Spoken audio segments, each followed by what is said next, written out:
بسم اللہ والحمد للہ والصلاة والسلام علی رسول اللہ واشہد ان لا الہ الا اللہ وحدہ لا شریک لہ واشہد ان محمدا عبدہ ورسولہ اما بعد فعن ابی الدرداء عن النبی صلی اللہ علیہ وسلم قال من رد عن عرض اخیہ رد اللہ عن وجہہ النار یوم القیامہ رواہ الترمذی۔ سیدنا ابو الدرداء رضی اللہ عنہ سے روایت ہے کہ اللہ کے نبی صلی اللہ علیہ وسلم نے ارشاد فرمایا کہ جس شخص نے اپنے بھائی کی عزت کا دفاع کیا تو اللہ تعالیٰ قیامت والے دن اس کے چہرے کو جہنم کے آگ سے محفوظ رکھے گا۔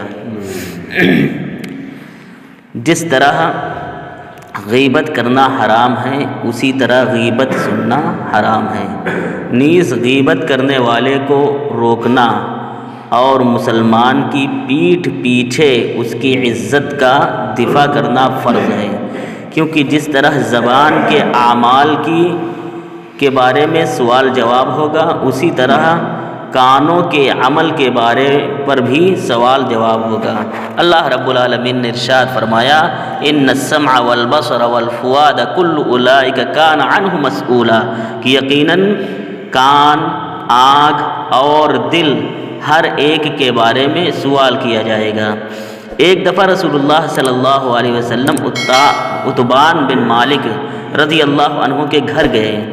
آپ صلی اللہ علیہ وسلم نے ان کے گھر نماز پڑھی، ارد گرد بہت سے لوگ جمع ہو گئے۔ آپ صلی اللہ علیہ وسلم نے کہا کہ مالک بن دخشم کہاں ہے؟ مالک کہاں ہے؟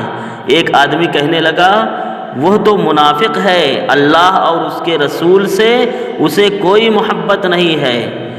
تو نبی کریم صلی اللہ علیہ وسلم نے ارشاد فرمایا کہ ایسا مت کہو، کیا تم نہیں دیکھتے کہ اس نے لا الہ الا اللہ کا اقرار کیا ہے اور وہ اس کے ذریعے اللہ تعالیٰ کی رضامندی، اللہ تعالیٰ کی خوشنودی چاہتا ہے؟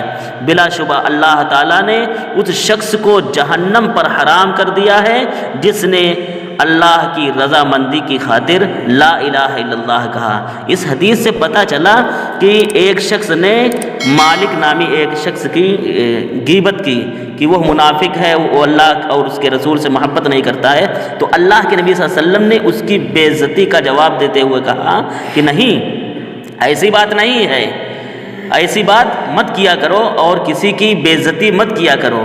جبکہ اس شخص نے لا الہ الا اللہ پڑھا ہے، اس کے بعد لا الہ الا اللہ کی فضیلت بیان کی کہ دیکھو جو شخص لا الہ الا اللہ پڑھتا ہے اور خلوص اور للہیت کے ساتھ پڑھتا ہے تو اللہ تعالیٰ ایسے شخص کو جہنم سے دور کر دیتا ہے، ایسا شخص جہنم میں نہیں جائے گا۔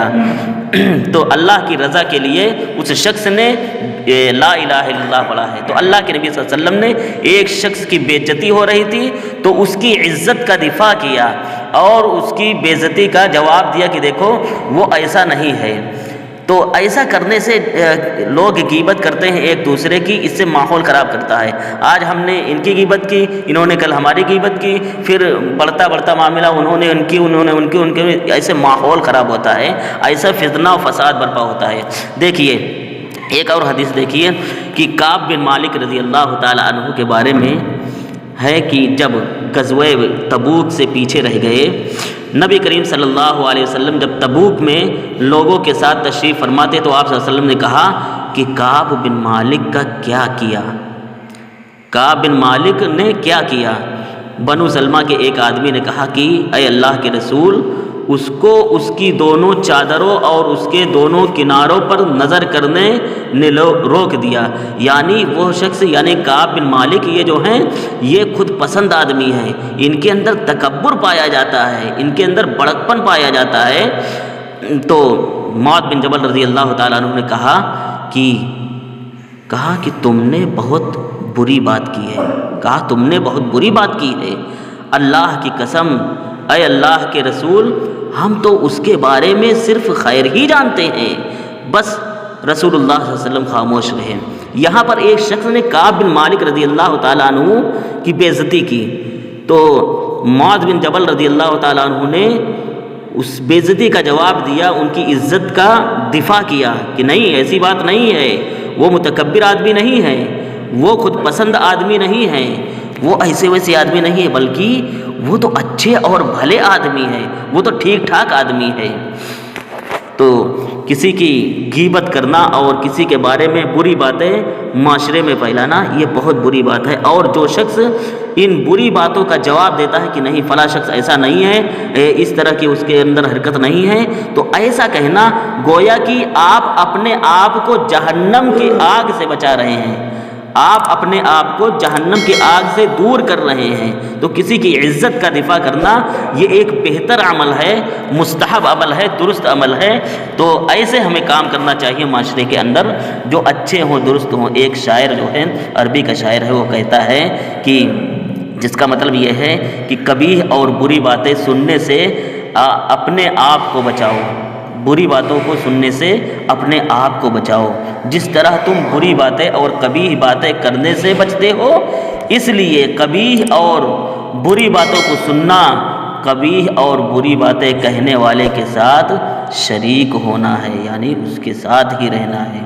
تو اس لیے کسی کے بارے میں بری باتیں نہ سنو، اچھی باتیں اگر کوئی سنا رہا ہے کسی کے بارے میں تب سنو، ورنہ اگر کسی کے عیب کے بارے میں کوئی کچھ بتا رہا ہے تو اس کی باتوں پر دھیان مت دو، اس کی باتیں مت سنو۔ اس لیے ہمیں چاہیے کہ جو اچھے کام ہیں، جو نیک کام ہیں، جو درست کام ہیں، ان کاموں کی طرف ہم دھیان دیں، اور جو برے کام ہیں ان کاموں سے اور ان باتوں سے ہم دور رہیں۔ اللہ رب العالمین سے میری دعا ہے کہ العالمین ہم تمام لوگوں کو ان میں سے جو بہترین بات ہیں، اچھی باتیں ہیں، اس پر عمل پیرا ہونے کی توفیق عطا فرما۔ اے اللہ جب تک اس دنیا میں جیے اسلام اور ایمان پر جیے، اور جب ہمارا خاتمہ ہو تو اسلام اور ایمان پر خاتمہ ہو۔ آمین، تقبل یا رب العالمین۔